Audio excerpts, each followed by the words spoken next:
Hi, it's Jeff Altman, the Big Game Hunter, and welcome to Career Coach Office Hours. It is July 5th, 2022, and day after 4th of July in the United States, Independence Day here. Saddened by the shooting that took place in Highland Park, Illinois.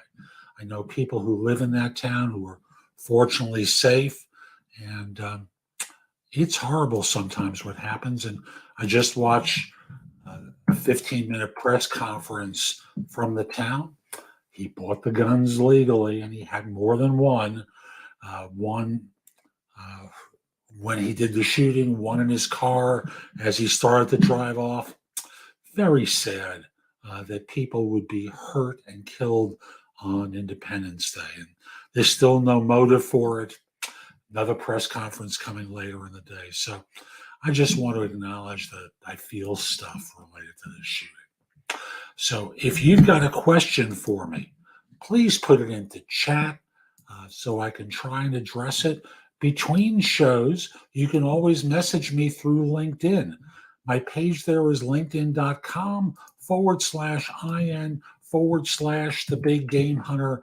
And thus what you're able to do is get the question to me in advance. The video will be on LinkedIn. It'll be on YouTube, on the Jeff Altman, the Big Game Hunter page on Facebook. There's ways that you can retrieve the answer at a later occasion.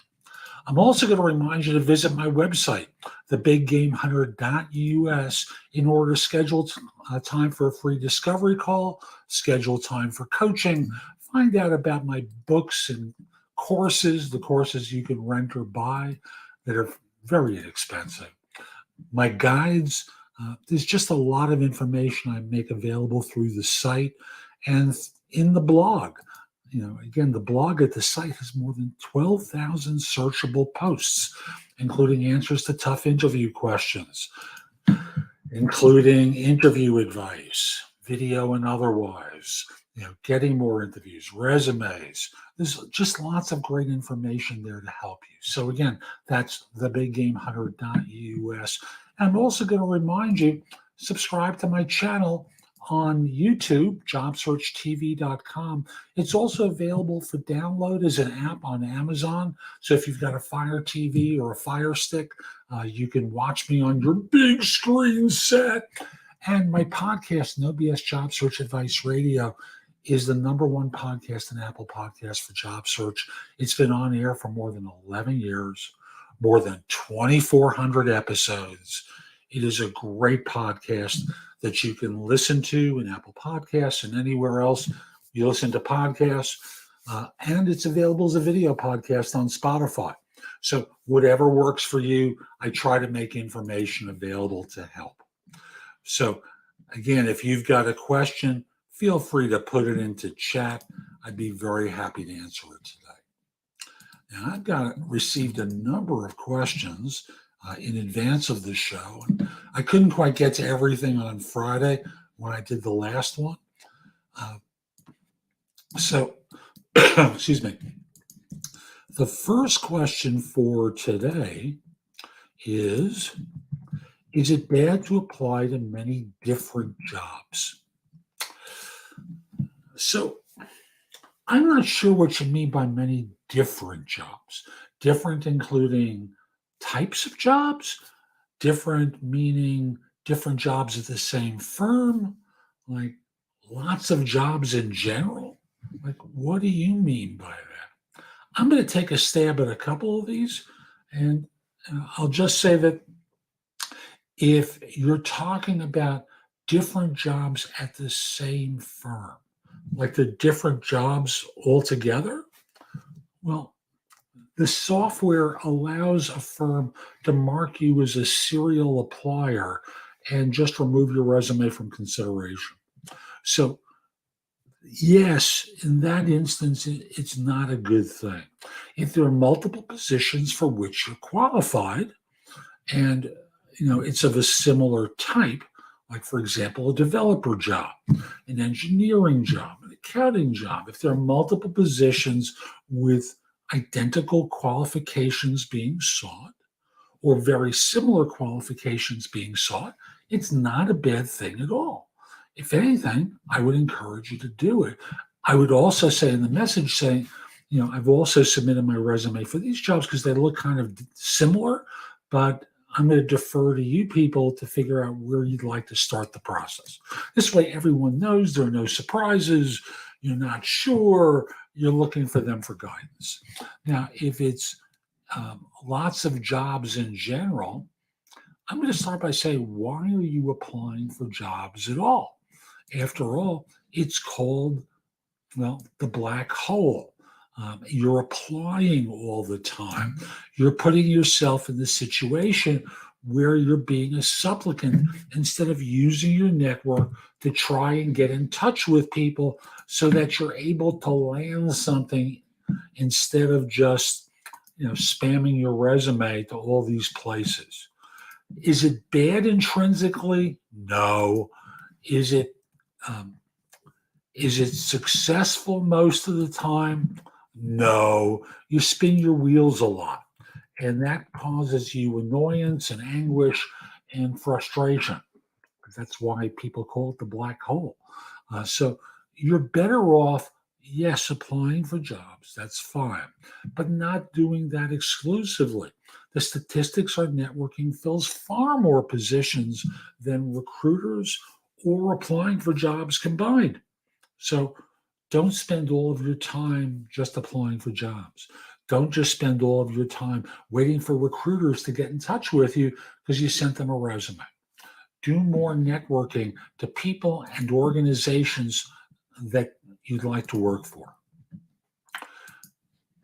Is it opportunistic to leverage the interests other companies have shown in recruiting you when it's time to negotiate for a raise, even when you plan to stick around anyway? Okay, so I want to zero in on the word opportunistic because you use it as a negative. Why is it a negative? To take advantage of your leverage and use it to your benefit. I don't see any reason for that. That's what employers do. They try to increase sales by using leverage to drive prices up, right? Employers make business decisions about what serves their interests. Why are you any different? And thus the use of the word opportunistic is the problem because I read that as you're seeing it as a negative. So other companies have shown interest in recruiting you when it's time to negotiate for a raise, even though you want to stick around longer. No. Now, employers may turn around and say, well, you should test the market. And then what do? You respond to that firm? They're basically telling you don't have a future with us. Okay. And that's okay. Because to me, it's better to know that they don't really value you than to pretend like they do. Because, employees, people in general have a habit of thinking of their value far more than an employer does. I remember years ago, I was working with a person who worked in database administration in a financial firm. And there was a pattern that was very clear. They would give raises up to a particular point and then stop. And he was frustrated about it. And I said, why are you frustrated? They're making a business decision, and you're not the first person that they valued at less than this salary. And that once you hit that point, they just as soon have you leave and then hire a less experienced person. They're just not courageous enough to tell you directly. So, is it opportunistic to leverage the interest other companies have shown in you when it's time to negotiate for a raise? No, not in the least. You should do that. You should look out for your interest. They don't. They're supposed to look out for their interest. You're supposed to look out for yours. And people have this goofy notion of being responsible and a devoted employee, and they're not devoted to you. Like come the next recession, they're going to lay off people, and they're going to do it because it's in their interest. Same thing has to be for you. You've got to look out for your interests as well, so that in this way you don't hurt yourself. I'm just going to remind you, if you've got a question for me, I don't bite. Put your questions about job search, hiring, management, leadership, or asking for advice about a particular workplace issue in the chat, and I'll try and get to it. Okay? We go on to the next one. Now, if someone is interviewing for a job, what does an interviewer think of a candidate who's currently employed but has only had that job for less than a month? They think this is something to investigate. Now, the first reaction is there a pattern of this? If there's a pattern, they think of you as a job hopper, which is not a desirable quality. They start wondering, what's causing you to change jobs this time? What can we do differently than all these previous firms to keep you in place? And they don't think that's possible. However, if this is a one-time aberration, well, you can explain it to them and say, look, I'm not a job hopper, but the position was represented to me in this way, and that's not the case. If anything, they withheld something very significant from me, and I'm now in a bind, and I don't want to stay still and be caught, blah, blah, blah, blah, blah. Once they see it's not a pattern, they're curious about why it's shown up this time, and are going to be curious as to how you answer that, to see if you've just gone out of your gourd or they can understand it. So you have to explain it to them in a way where you don't seem weird or annoyed or pissed off. You have to just explain it casually so that they get it. Okay? We go to the next one. Is it rude not to answer the "why should we hire you" question during an interview? What's the alternative for you? Are you going to sit there in silence? I don't think that makes sense. I don't think strategically it works. So, is it a problem for you to just not answer the question? Let me give you a way to answer it. I used to do recruiting for the New York Times in technology, not as an employee, but as a third-party recruiter. And they would ask the question, so why do you want to work for us? And the correct answer was, why do I want to work for you? Why wouldn't I want to work for you? You're this, you're that, you're the leader in the field, great reputation. And, they wanted to feel flattered, like they could close you at the back end. So all I was telling people to do is feed their ego. You don't have to believe the bull, but they want to get conned. They want to be lied to. And it's stupid on their part. I've never been a believer in this question. And the reason is, again, frankly, it's hard not to lie to them. And I'm a believer you never ask a question that encourages the other party to lie to you. That's true for you as a person who's interviewing for a job, and you're asking people, if you're asking the hiring manager why this job is open, they're going to tell you someone left for a better opportunity. And my joke about that is always, the better opportunity, not working for you, huh? Don't say that, please. But, it's, unless you go deeper, you don't know the truth. What made it a better opportunity? And suddenly you hear about this superior job, or they may say, I don't know. Okay. They don't want to tell you is the truth of it. So just recognize there's a message in certain questions, there's a message in certain behaviors that they do and that you do on interviews that get interpreted in particular ways. When someone asks the question about why should we hire you, actually, I answered the wrong one. I spoke about why do you want to work for us? Why should we hire you? To me, the correct answer is, I don't know. my hope would be you figured out that I know the material that you want me to know, and I'm qualified to do this job and solve your problem. But why me versus the other 20 people you've probably talked to? I don't know.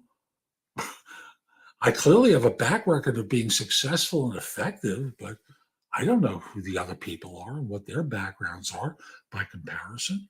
I just know what my track record of success is and how I've helped organizations, as I've explained to you previously, make more money, save money, improve productivity, whatever it is, but make them feel like it was a dumb question. So I apologize. I offered up the wrong question uh, as part of the answer. So sorry, I made a mistake, but hopefully I could fix it for you. Oh, sorry, clicked the wrong one. Can a job interview detect a great introvert that might be the best candidate? When companies hire, extroverts are advantaged in most situations, except those that involve profound analytical skills. I'm going to repeat that. When companies hire, extroverted candidates are advantaged for most positions except those that involve extreme analytical skills. As a result, like for example, if you're working in quantitative analysis, as an introvert, as an analytic personality type, that's where you have the most profound advantage because your personality is one that's very analytical in nature. Often that demonstrates introversion in the course of conversations. And there's a certain expectation that an analytical person, an introvert, would be superior. So in general, can they identify a great introvert that might be the best person? Remember, roles that involve interacting with other people might not be the best place for you as an introvert to be effective, even though you may have other skills that may make you very qualified and maybe the best person. But you can't ignore the soft skills for certain roles. So, can they detect it? Very easily. Very, very easily. And normally, your ability to listen at an intense level, at a deep level, and hear what's said and not said gives you an advantage over a lot of introverts. So just recognize, thank you, Terry. I appreciate the thumbs up. It gives you a big advantage in those situations.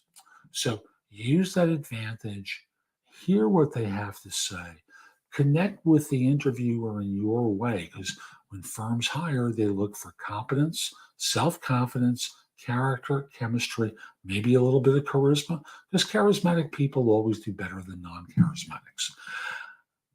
That you care, introverts care, of course, that you can connect. You have to show your ability to connect with people on interviews, and thus they trust you. So, for those of you who've seen me before, you know this is one of the things I believe in very strongly because I've just seen it happen time and time again, where the ability to connect is the missing link for many introverts.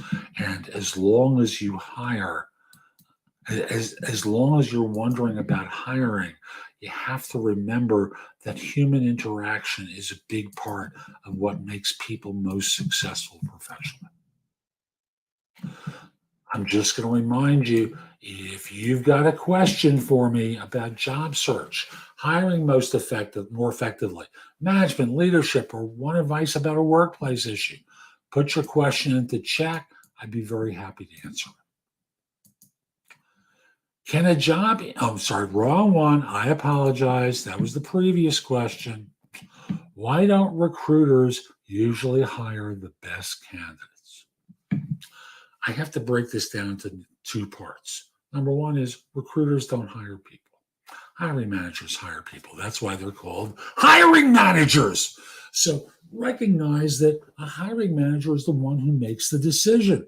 And if if you don't impress upon them, you're not getting hired. So let's go back to the recruiters hiring the best people. There's an assumption that you know better than they who they should be hiring and what they should be hiring.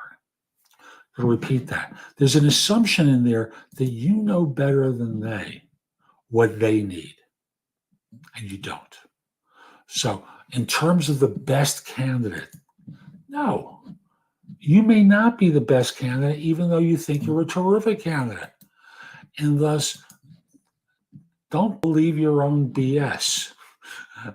Seriously, don't believe your own bull. You think you know, you don't. It's really that simple. So, how, as an interviewer, can you detect a candidate that prepared too well such that your evaluation of them would be an overestimation? Well, references are one place where you can find out about someone who's overstating what they're competent at. I think usually during the interview, people can smell BS. And thus, as you talk about the work that you've done, I would hear things when I did interviewing of job hunters that just were insane. They just really overstated what they could do. I could smell it. And when I dug in a little bit deeper about their role, responsibilities, accomplishments, maybe the technology that they used, who they interacted with, and over time you get to know the firms and who does what at what level. It doesn't take a rocket scientist to figure it out. You'll learn and discover that people exaggerate. As I've said many times, how can you tell an applicant is lying to you? Their lips are moving. How can you tell a hiring manager is lying to you? Their lips are moving. And of course, how can you tell a third party recruiter is lying to you? Their lips are moving. Everyone is posturing to present themselves in the best possible light. As a result, you have to assume that everyone's exaggerating what they're capable of. And your job is to dig in deeper to see what they really know, to see what they've really accomplished. And as an interviewer, I wasn't even technical. I was a third party recruiter who learned over the course of time how to evaluate and assess. Over the course of time, you'll learn how to spot BS. It's why the podcast is No BS Job Search Advice Radio, because I don't want to give BS like I would listen to BS from job hunters and from employers alike. So, how can you tell? You'll learn, you develop instincts, you learn to smell it, you learn to recognize it because you've spoken to other people and have a sense of what their capabilities are who work at the same firms. Or you get this person who works at a tiny firm and they've done this huge work and they're part of a 3-person department and they're claiming far more than they ever possibly could know. So again, instincts, learning, it takes time. If you're talking to a rookie recruiter, you can fool them, but when you get to their client, you won't. How do we report if a staffing agency said wrong or hid? I'm going to decipher the question. Allison, good to see you. Wonderful. Of course, you can ask a question and just put it into chat. By all means, happy to answer it. So how can you report someone? And Allison, I'm going to answer this one and then circle back to you. So how can you report that they said something wrong or hid something from you? Now, the mistake you made is not asking a question during the course of the interview to clarify it or at the time of the offer in order to confirm it. That's a mistake on your part. And thus, all you have to do is in the interviews, when you get the offer, you would ask the hiring manager, you'd ask HR, I spoke with Rona Recruiter or Ronnie Recruiter, and they told me such and such. Is that true? And if they say, did they really say that? Yeah. Or this is what I heard them say. Is that true? No. And thus you've outed them and thus have an opportunity to have their client call them. And of course, they're going to deny they ever said this, but oh no, we never say something like that. Maybe they didn't, maybe they didn't, but that's how you heard it. That's how you took it. And your job is to look out for your interests and get clarification. So by all means, get clarification so that in this way, you're not stuck. And in terms of reporting post-employment, you sit down with your manager and you sit down with HR and you say, before I joined, the recruiter told me such and such. I didn't hear it from the firm. I heard it from, such and such recruiter. And they may call the recruiter while you're in the office. And by the way, Allison, just put your question in chat. Don't wait for me to stop because I may never stop. So just put your question in. So, I'll just say, talk to them. Talk to them and tell them what you experienced so that in this way, that's how you're reporting them. Now, Allison has offered a question. I'm at a crossroads in my career right now. I'm leaving my current job and exploring new opportunities. I already have a job offer after sending out my resume less than 2 weeks ago. It's in the sales department. I also have other interests in more technical positions and been talking to other companies. I have to make a decision in 2 days. How do you weigh the costs and benefits of accepting a job? And no, Allison, it's not something specific just to you. Other people have this experience as well, where they have a choice to make and they're not sure. So how do you weigh it? Here's a process I want to encourage you to think of. Ask yourself and write down the answer to this question. What's most important to you in a job or in an organization? What will you need to see or hear to believe it's a good choice for you? Now, when you answer the question, you can make an enormous list up. I don't care how long it is, make up an enormous list. And then from there, once you have that long list, and it could be 100 things on the list, the next step in the process, I want you to prioritize the most important ones. Let's say the top 5. 1, 2, 3, 4, 5, with 1 being the most important, 5 being the least of those 5. And this is going to help you decipher what makes the most sense for you. Again, for you, not for someone else, for you. And I'll just say that's the launch point, because for many people, they discover that they're being mesmerized by a salary or a compensation plan or the reputation of the organization, but the job is not one that suits them. So you start off there with what's most important to you in the next job or organization.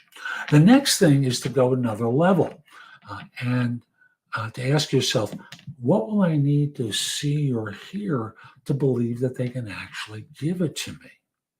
Because some firms will talk with big promises and they'll give you the idea that, you can make a boatload of money. That's sales, of course. And we've got a great opportunity here. You can earn up to $100,000 a year your first year. And you don't ask the follow-up question, how many people have done that their first year? And when you're interviewing with the team that you might be working with, you're not asking, what's it really like working here? There's always some version of institutional friction. Like, what's she like to work for? And what sort of institutional friction will I run into once I'm on board? Because I believe that surprises are really good. I'd rather know beforehand what I'm stepping into. So these are a couple of places to start off with that I think will help you figure out whether one situation is really good, because it sounds like you already have a sales offer in 2 weeks. And then, with there's always money as a factor, but you're not going to be there for 40 years. You can't think in terms of pensions or other ancillary benefits. Start off with the job. Start off focusing on the job and whether it really suits you. For someone who's a nervous personality, who has anxiety, sales is not always a great avenue. But if you can control it, you can make a lot of money. Sales is very difficult. I know Allison, by the way, and thus I'm trying to guide a specific response into general and switch back and forth between the two. But the long and the short of it is, you need to be able to sort out what's right for you, what you value, what gives you meaning in the work. Is it selling a product or service that you don't really care about? Is it doing a different type of work that you really do but doesn't pay as much? I don't know that answer, but you do. And that's really your launch point here for figuring it out. And if you've got more to add to this, by all means, add it into chat. I'll address it. And in the meantime, go on to another question. What do we need to remember when we face an interviewer to get a job? Easy. Big one is, number one, they're not your friend. They are there to evaluate and assess you vis-a-vis a position they have available. They don't care about everything you've done in your life. They care about what you've done that matters to them and what they need to have solved. And thus, don't fall prey to their friendliness to lower your guard and reveal things about yourself that could cause you to be disqualified. Again, your job is to connect the dots between your background and what they're looking for. And in doing that, you're going to have an opportunity to make it easy for them to want to hire you or not. But the thing to always remember is, they're not your friend. They're there to evaluate and assess you, so that in this way they can make a good hire for them. And you have to ask questions to figure out whether this is the right opportunity for you. So I'm going to pause here. And unless someone else wants to add something into chat, I'm Jeff Altman. Hope you found this helpful. My website is thebiggamehunter.us. There's a ton in the blog to help you. And, wrong thing I put up there. So you can schedule time for a free discovery call, a coaching session. Visit my blog, which has more than 12,000 searchable posts. Find out about my courses, which you can rent or buy inexpensively, my books and guides. There's a lot there to help you. I'm also going to remind you, JobSearchTV.com. Generally, I release videos 6 days a week. You can also watch it on Amazon, on the JobSearchTV.com app. And you can subscribe to my podcast, OBS Job Search Advice Radio, and Apple Podcasts, Spotify, where it's a video podcast, Amazon Music, Google Play, wherever you listen to podcasts or watch podcasts. Feel free, and because it is free. And Allison says there's a lot more, just a lot to type. I understand. Message me, and let's have a conversation, okay? So I'll just simply say, I hope you have a terrific day. Oh, connect with me on LinkedIn at linkedin.com/IN/The Big Game Hunter. Have a terrific day, and most importantly, be great. Take care.